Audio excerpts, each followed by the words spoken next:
Bill Ayers and his wife Bernadine Dohrn are well into their 60s now. We've been together 40 years almost, but who's counting? And still well known for the radical fugitives they were in the 1960s. 40 years later, it became a divisive issue in the presidential campaign of their Hyde Park neighbor. I don't care about an old washed-up terrorist, but as Senator Clinton said in her debates with you, we need to know the full extent of that relationship. It is a campaign bar built on what Ayers insists was a comment taken out of context by the New York Times after 9/11, in which he reportedly said, "I don't regret setting bombs. We didn't do enough." We did what we did, not because it was the brilliant or the right or the perfect thing to do, but because we felt we needed to raise a screaming alarm that our government was murdering 2,000 innocents a month. And just today, the day after the inauguration of Barack Obama, their past made news again in the New York Times. Columnist Thomas Friedman writing, "I hope Obama really has been palling around with that old radical Bill Ayers, because it is a moment for radical departures from business as usual." When I say Obama, you say Ayers. Obama, Ayers, Obama, Ayers. They can laugh now, but in the heat of the campaign, they did not. We heard from thousands of people that was messages of support. Saying, hang in there, you're great, don't let them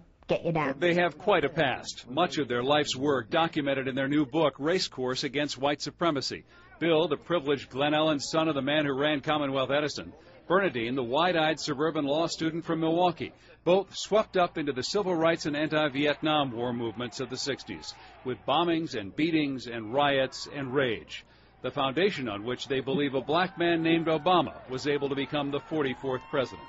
A community organizer is sitting in the White House. Not only is he sitting there, but he was elected because of community organization. All the attempts to demonize this young man through his associations with his fiery preacher, with radicals from the 60s, with a Palestinian scholar, fell flat. But had more voters bought into the effort to tie Obama to these so-called radical terrorists, the outcome might have changed.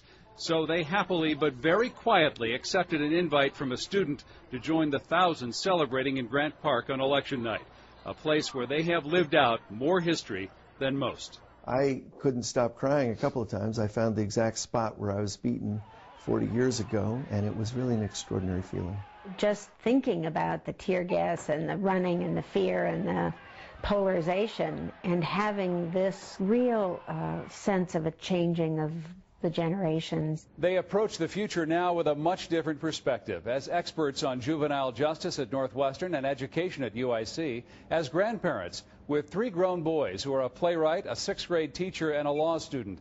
And the knowledge that, as Ayers wrote in the Wall Street Journal today, success will be determined through the very same issues that have defined their lives: war and poverty, racial and economic justice. Dick Johnson, NBC 5 News.